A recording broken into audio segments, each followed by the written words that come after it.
Hello everyone. Today in this video we will study about Firoz Shah Tughlaq, the third ruler of the Tughlaq dynasty. In previous video we have studied about Muhammad bin Tughlaq. He died during his campaign towards Gujarat. Then Firoz Tughlaq ascended the throne. So let's study about Firoz Shah Tughlaq. Firoz Shah Tughlaq from 1351 to 1388. This was the reign periods of Firoz Shah Tughlaq from 1351 to 1388, and his real name was Kamaluddin Firooz. Kamaluddin Firooz.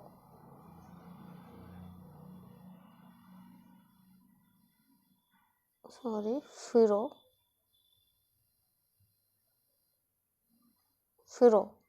Kamaluddin Firooz. His real name was Kamaluddin Firooz. He got so many titles like Sayyid Salatin, Sayyid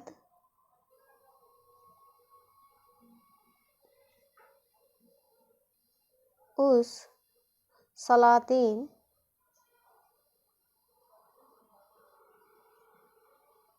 from the Caliphate. ठीक है, he got the title Sayyid Salatin from Caliphate. And Elphinstone and Elliot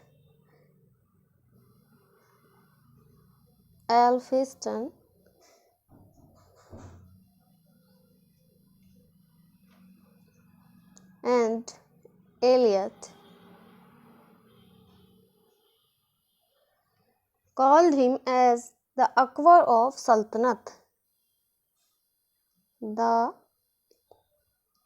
Akbar of Sultanate.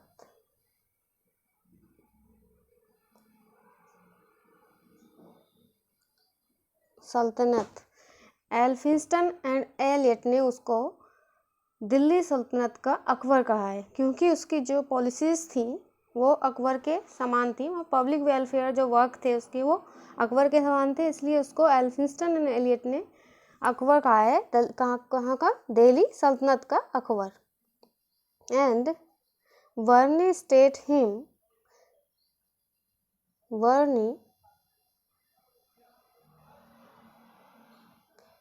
him an ideal sultan of Delhi Sultanate.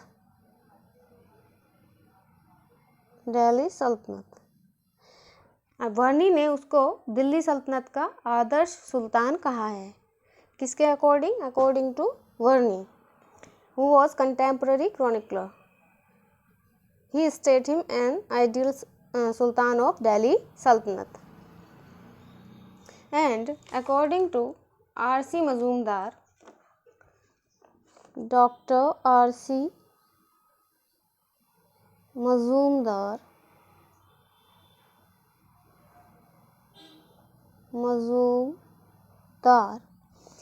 Firoz was the greatest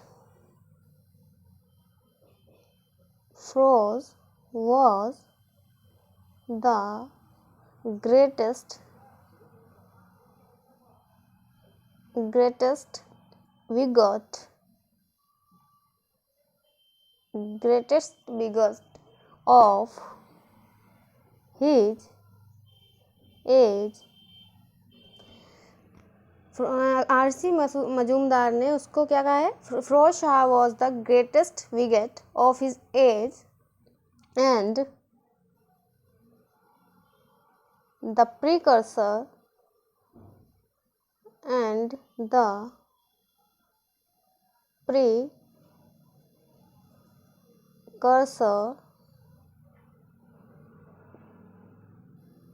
precursor of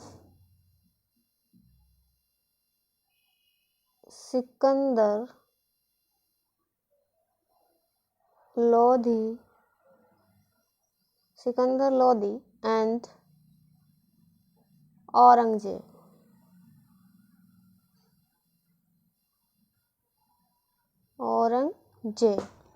According to R.C. Mazumdar, Firoz was the greatest beget of his age and the precursor of Sikandar Lodi and Aurangzeb in this respect. यानी कि R.C. Majumdar के according Firoz जो था वो बहुत बड़ा धर्मांध था, यानी विगेट था, और वो इस मामले में सिकंदर लोदी और औरंगजेब का अग्रज था, यानी कि उनका पहले से जिसको फॉलो किया जाता है प्रिकर्सर था। ठीक है, let's start now in detail. Firoz Shah Tughlaq from 1351 to 1388, Sultan Firoz Shah Tughlaq 1309 20 September, he was born in 20 September 1309 and his death was 1388, was a Muslim ruler of the Tughlaq dynasty, जो तुगलक डायनेस्टी का एक मुस्लिम रूलर था, who reigned over the Sultanate of Delhi from 1351 to 1388.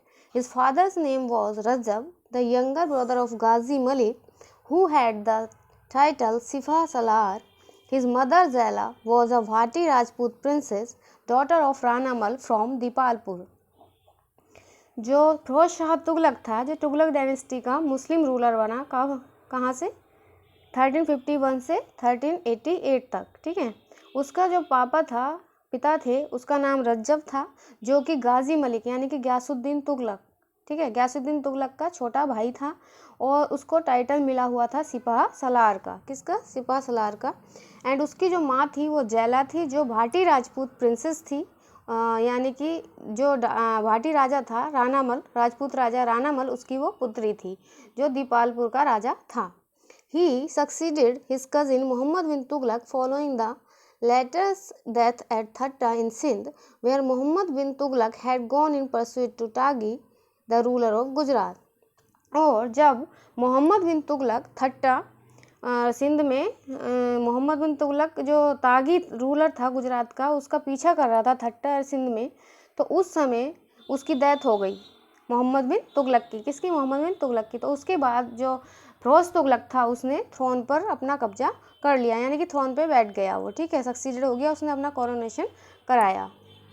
For the first time in the history of Delhi Sultanate, a situation was confronted wherein nobody was ready to accept the reign of power.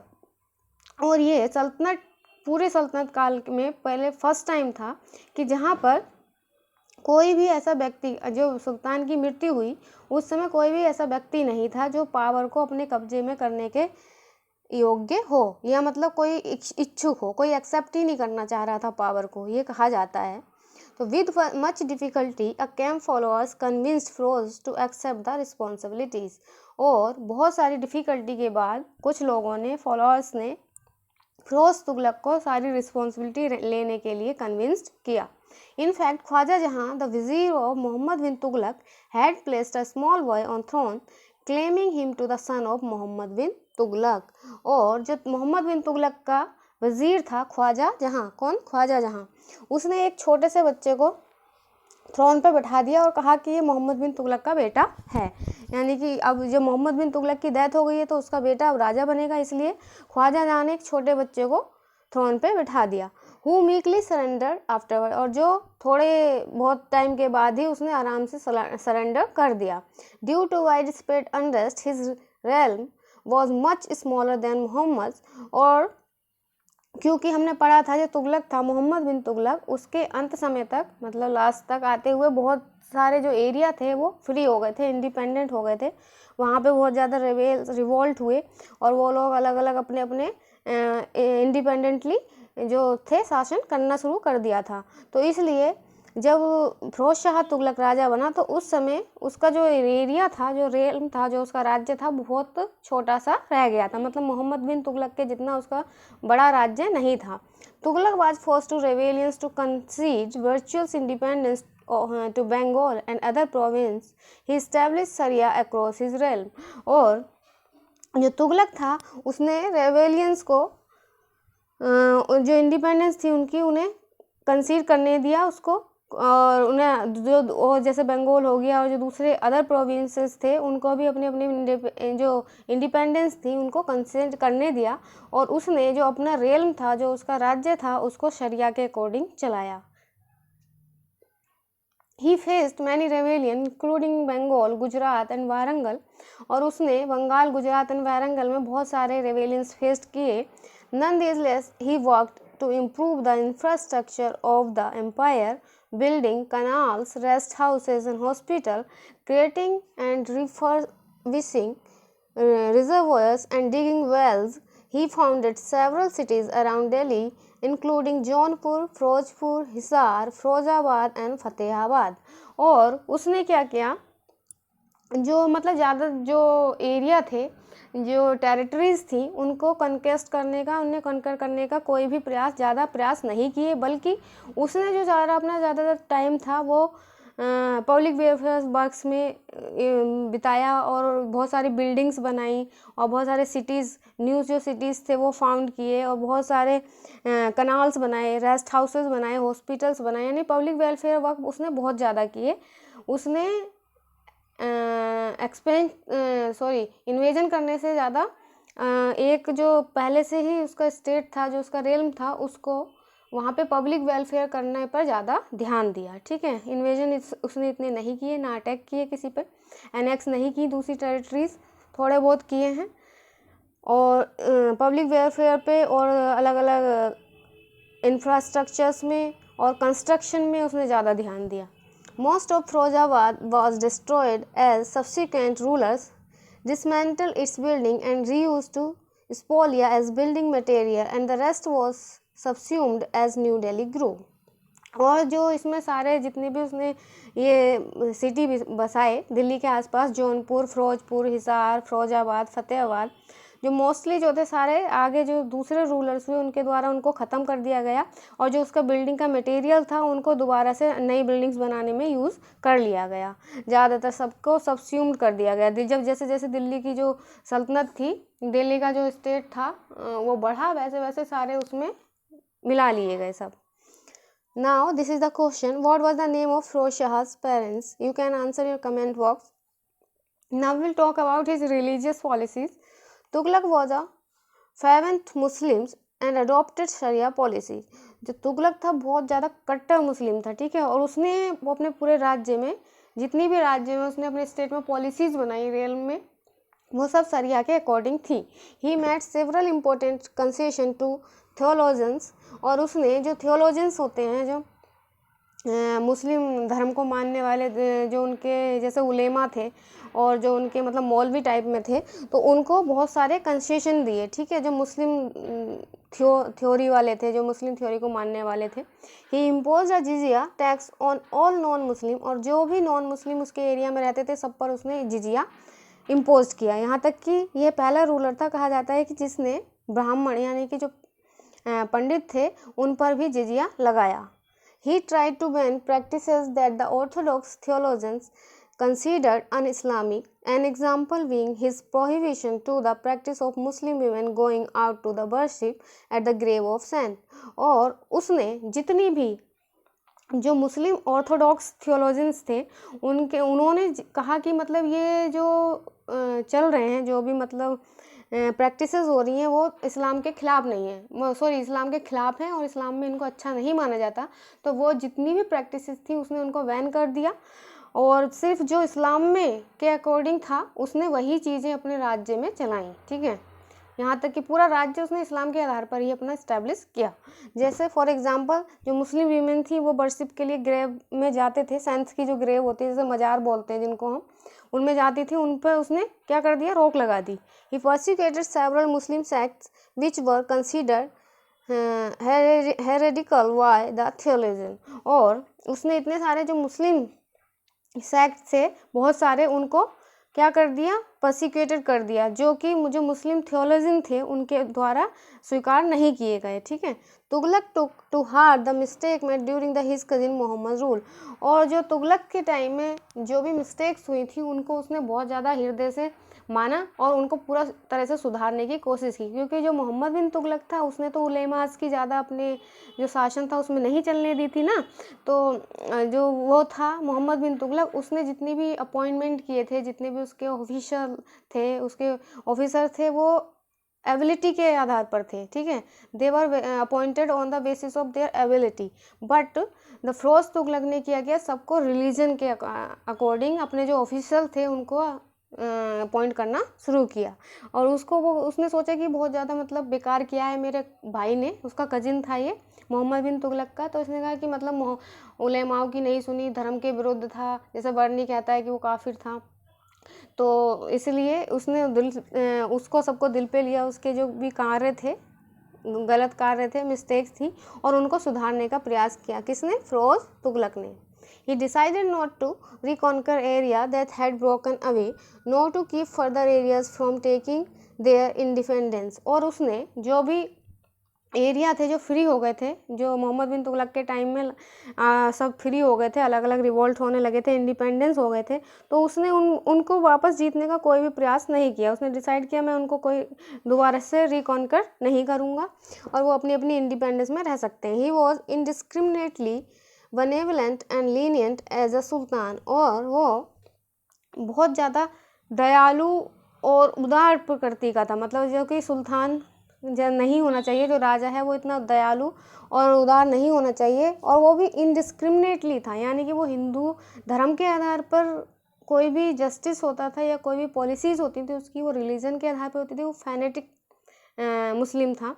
तो उसने सारी, अगर Mohammedans के प्रति अगर कोई व्यवहार है तो उसमें अलग तरीके से उसका जजमेंट होता था, और अगर वो हिंदू के और या दूसरे रिलीजन्स के खिलाफ है तो वो उसका डिसीजन अलग होता था। इसलिए बहुत ज़्यादा उदार था और बहुत ज़्यादा लीनियंट था। He decided to keep nobles and the उलेमा happy to they would allow him to rule his kingdom peacefully. और उसने जो नॉवेल्स थे और उलेमा थे उनको बस खुश रखना चाहा, कि मतलब अगर वो खुश रहेंगे तो वो उसको आराम से रूल करने देंगे, कोई प्रॉब्लम नहीं क्रिएट करेंगे, जैसे कॉन्स्पिरेसी होती थी पहले के सुल्तानों के खिलाफ उलेमास की और नॉवेल्स की। तो इसलिए उसने पूरी तरह से खुश रखने का प्रयास किया। He tried to make them happy. He wrote, I encouraged my infidel subjects to embrace the religion of the Prophet, and I proclaimed that everyone who left his creed and became a Musliman should be exempted from the jizya। और उसने खुद लिखा है अपनी book में, मैंने अपने जितने भी उसके इनफिडल सब्जेक्ट्स हैं उनको सबको इस्लाम मानने के लिए इनकरेज किया। ठीक है। सबको प्रॉफिट की बातें मानने के लिए और इस्लाम रिलीजन को अपने गले से लगाने के लिए या स्वीकार करने के लिए इनकरेज किया है। और मैं ये प्रोक्लेम करता हूँ, ये मैं निश्चित करता हूँ कि जो लोग भी किसी भी क्रीड के हों वो मुसलमान बन जाएंगे तो उनको जिजिया से मुक्ति मिल जाएगी, यानी कि उनको जिजिया नहीं देना पड़ेगा। अगर जो भी इस्लाम स्वीकार कर लेगा उसको जिजिया नहीं दिया जाएगा, देना पड़ेगा, उसे जिजिया में छूट मिल जाएगी। Now this is the question, who had placed a small boy on the throne claiming him to the son of Muhammad bin Tughlaq? You can answer in the comment box. Now we will talk about his campaign. His first campaign was against Bengal in 1353 and 1359। ठीक है। उसने 2 बार बंगाल में campaign किया। पहला जो था वो 1353 में था और दूसरा 1359 में था। Bengal asserted independence. He led expeditions against Bengal in 1353 and 1358। जो बंगाल था उसने अपनी इंडिपेंडेंस जो है वो घोषित कर दी थी, और उसने फिरोज तुगलक ने बंगाल में 1353 और 1358 में एक्सपेडिशन किए। In 1353 the ruler was Bengal was Shamsuddin Haji Ilyas, और जो 1353 में बंगाल का राजा था वो हाजी शमसुद्दीन हाजी इलियास था। एंड 1358 में जहाँ वो जो राजा था बंगाल का वो सिकंदर था। He wasn't successful in this campaign, लेकिन वो इस कैंपेन में सक्सेसफुल नहीं हुआ। और जब वो इस कैंपेन में, बंगाल कैंपेन में सक्सेसफुल नहीं हुआ तो उसने कहा कि I don't want to kill any Muslim, if I do this then there is no difference between me and savage Mongols. और उसने कहा, जब वो जीत नहीं पाया बंगाल का, तो उसने कहा कि मैं किसी भी मुस्लिम का खून नहीं बहाना चाहता हूँ, अगर मैं ऐसा करूँगा तो मुझ में और जो सेवेज मंगोल्स हैं, यानी कि बर्बर मंगोल्स हैं, उनमें और मुझ में कोई डिफरेंस नहीं रहेगा। इसलिए उसने अपना विचार त्याग दिया और वापस आ गया। Who does write the Firoz was the greatest bigot of his age? You can answer in the comment box. Now his next campaign was against Jajnagar in Orissa in 1360। और उसका जो नेक्स्ट कैंपेन था वो जाजनगर या उड़ीसा के अगेंस्ट था, जो 1360 AD में हुआ था। He captured Cuttack and desecrated the Jagannath temple, Puri and forced Orissa to pay tribute। और उसने कटक को कैप्चर किया और जो जगन्नाथ मंदिर था उसको डेसिक्रेटेड कर दिया, उसको तोड़ फोड़ कर दिया, उसको नष्ट कर दिया पुरी में, और उड़ीसा को ट्रिब्यूट पे करने के लिए मजबूर किया। Bhanudeva third, the ruler of Jajnagar, fled away but his soldiers forced the army of the sultans. They were however defeated and the Sultan destroyed the temple and its idols। और जो उस टाइम जाजानगर या उड़ीसा का जो राजा था वो भानुदेव थर्ड था, और वो डर के भाग गया और उसके जो सोल्जर्स थे वो लड़ाई करते रहे, तभी डटे रहे मैदान में, ठीक है, सुल्तान से। लेकिन फिर अंत में क्या हुआ, जो सुल्तान था उसने उन सैनिकों को हरा दिया और उसने क्या किया, जो टेम्पल था जगन्नाथ का उसको डिस्ट्रॉय कर दिया और उसके जो आइडल्स, जो मेन मूर्ति थी, उनको भी तोड़ दिया, ठीक है, सब बर्बाद कर दिया। Now his next campaign was against Kagra in 1361। When? In 1361। Jajnagar in Orissa in 1360, Kagra in 1361। He laid siege to Kagra fort and forced Nagarkot to pay tribute and did the same with Nagarkot and to pay tribute. और उसने Kangra fort में अपने seize डाल दी, चारों तरफ से उसको घेर लिया फोर्ट को, और जो नागरकोट था उसको ट्रिब्यूट देने के लिए मजबूर किया। He looted to Jwalamukhi temple, और उसने ज्वालामुखी टेम्पल को लूटा, and set its prominent idols to Medina as a trophy. और जो उसका प्रोमिनेंट, जो उसका मेन मूर्ति थी वहाँ की, उसको तोड़ फोड़ के मदीना भेज दिया एज अ ट्रॉफी के रूप में, कि हाँ भाई मैंने इस्लाम फैलाया है, मैंने मंदिर को नष्ट कर दिया है और उस पर जीत कर ली है, यानी कि मैं विजेता हूँ, ठीक है। उसके लिए ट्रॉफी के रूप में वो मदीना भेज दी। Now his next campaign was against Thatta in 1362। This was the last campaign of Firoz Shah Tughlaq. According to Afif this was the most disorganized campaign in history. और उसके बाद 1362 में फिरोज शाह तुगलक ने थट्टा के अगेंस्ट कैंपेन किया, और ये उसके लाइफ का लास्ट कैंपेन था। और इसके बारे में अफीफ ने कहा है कि ये जो था, ये हिस्ट्री का, इतिहास का सबसे ज़्यादा डिसऑर्गेनाइज्ड कैंपेन था। Firoz Shah said once that it would be great if I didn't go there. और इसके बारे में फिरोज शाह ने खुद कहा था कि ये बहुत ज़्यादा बेहतर होता अगर मैं वहाँ नहीं गया होता। कहाँ? थट्टा। अगर मैं थट्टा नहीं गया होता बहुत ज़्यादा बेहतर होता। In 1362 AD Firoz attacked Sindh and rebellious people were active there. 1360 AD में फिरोज ने सिंध पर अटैक किया। थट्टा जो था सिंध में ही पड़ता था। The rebellious people were active, जो रिबेलियस पीपल थे वो वहाँ पर अभी भी एक्टिव थे, मतलब रिवोल्ट करते रहते थे। The sultan was faced by Jam Babaniya and forced to move towards Gujarat for reinforcement. और जो सुल्तान था उसका सामना जैन बेवनिया से हुआ, जो वहाँ का राजा था, और उसको जैन बेवनिया ने गुजरात की तरफ वापस जाने के लिए मजबूर कर दिया। और वो वापस फिरोज शाह तुगलक गुजरात गया, वहाँ से उसको रेनफोर्समेंट की ज़रूरत थी, तो उसने और अपने लिए सेना मंगाई। On the way he was trapped in the Rann of Kutch for 6 months। और जब वो रास्ते में था तो वो रैन के कच्छ में 6 months के लिए ट्रैप्ड हो गया, क्योंकि वहाँ पे तो पूरे में रेत सैंड होती है ना चारों तरफ, तो वहाँ पे इतना रास्ता ख़राब हो गया कि वो वहीं पे घूमता फिरता रहा। He stayed in Gujarat for some month till he received reinforcement from Delhi। और जब तक उसे दिल्ली से रेनफोर्समेंट नहीं मिली और ज़्यादा सैनिक सहायता नहीं मिली तब तक वो गुजरात में कुछ मंथ के लिए रहा। Then he attacked Sindh again in 1363 AD। और उसके बाद उसने दोबारा सिंध पर आक्रमण किया 1363 AD में। When 1363 AD, this time Jambavania accepted the suzerainty of the Sultan and agreed to pay annual tribute। और इस टाइम जैम्बेवनिया ने, जो सुल्तान था फिरोज शाह तुगलक, उसकी सuzerainty, उसका आधिपत्य एक्सेप्ट कर लिया और उसको एनुअल ट्रिब्यूट देने के लिए वह एग्री हो गया। The sultan then return to Delhi. और उसके बाद जो सुल्तान था वो वापस दिल्ली आ गया। And this is the question, write Firoz शाह's campaigns in descending order। You can answer in comment box। Now we will talk about the rebellion। There were many rebellions which took place during the reign of Firoz Shah Tughlaq। The governor of Gujarat, Dhamagani, revolts as he failed to pay that much revenue of the Sultan which he had promised।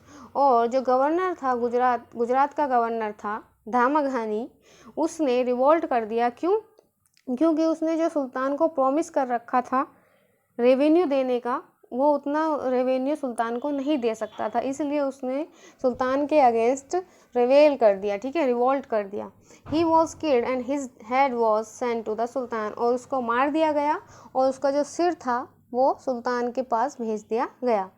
The landlord of Etawah revolted in 1377 AD। They were punished and forced to pay the revenue. और इटावा के जो landlord थे उन्होंने 1377 AD, ठीक है, 1377 AD में revolt किया, उनको पनिश किया गया और रेवेन्यू देने के लिए फोर्स किया गया। Kharku, the king of Katehar, Rohilkhand revolted and put to Sayyid to death. और जो रुहेलखंड या कटेहर का एरिया था रुहेलखंड का, वहाँ का जो राजा था खारकू, उसने रिवोल्ट किया और जो दो सैयद थे उनको मार दिया। The sultan went in person to Katehar and suppress the revolt. और वहाँ पर सुल्तान खुद कटेहर का जो रिवोल्ट था उसको सप्रेस करने के लिए गया और उसको उसने सप्रेस्ड कर दिया।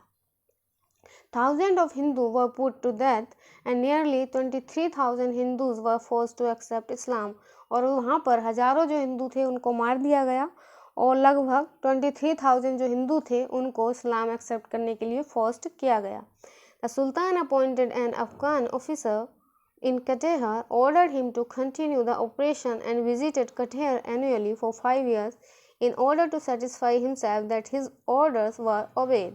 और उसने, किसने, फिरोज शाह तुगलक ने एक अफगान ऑफिसर को कटेहर में अपॉइंट किया, क्या करने के लिए, कि वो देखता रहे वहाँ पर हर 5वें साल, आफ्टर एवरी 5 years, 5 सालों तक एनुअली, हर ईयर वो वहाँ पर जाए और देखे कि जो उसने रूल्स बनाए हैं, जो उसके ऑर्डर्स हैं फिरोज शाह तुगलक के, वो वहाँ पर माने जा रहे हैं या नहीं माने जा रहे हैं ना, या फिर दोबारा से वहाँ पर रिवोल्ट हो रहा है।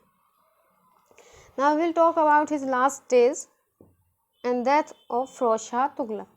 The later years of Firoz remained full of sorrow। His 2 sons had died and he nominated his 3rd son, Muhammad Shah Khan as his successor। और जो आखिरी दिन थे फिरोज शाह के वो बहुत ज़्यादा दुख भरे थे, बहुत ज़्यादा दुख में भी व्यतीत हुए। उसके जो 2 बेटे थे वो मर चुके थे और उसने अपने जो तीसरा बेटा था उसको राजा के रूप में नॉमिनेट किया था, जिसका नाम था मोहम्मद खान। उसको अपना सक्सेसर के रूप में उसने नॉमिनेट किया था, किसको, मोहम्मद खान को। The Sultan had reached the ripe age of 80 years and therefore had lost his mental balance।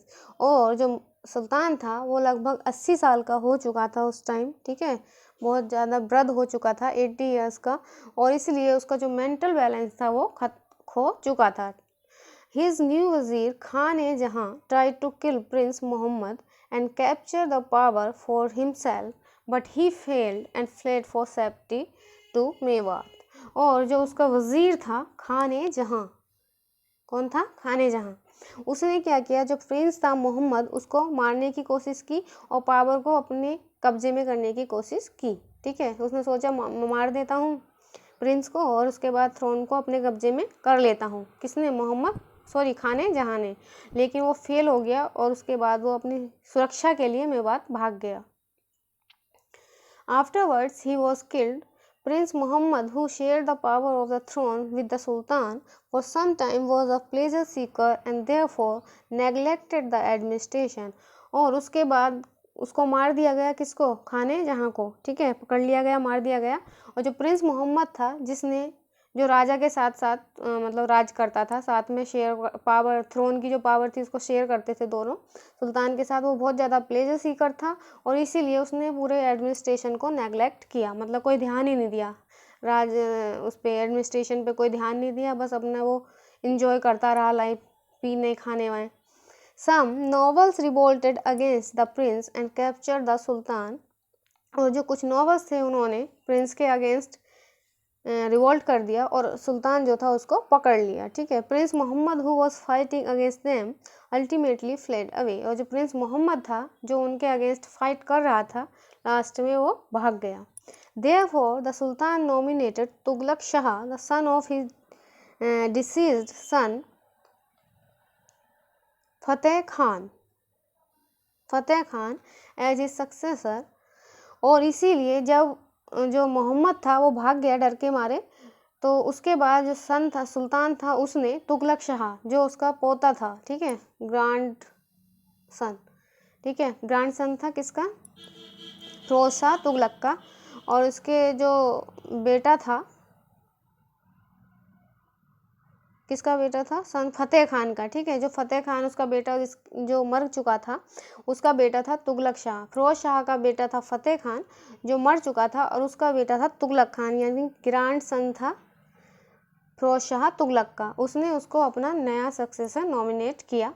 And after some time the sultan died in September 1388 AD, और कुछ समय बाद सितंबर 1388 AD में जो सुल्तान था वो मर गया। ठीक है, अब now in next video we will study about Firoz Shah Tughlaq's administration and his public welfare policies. And if you like this video, you please like, subscribe and share, and thank you very much.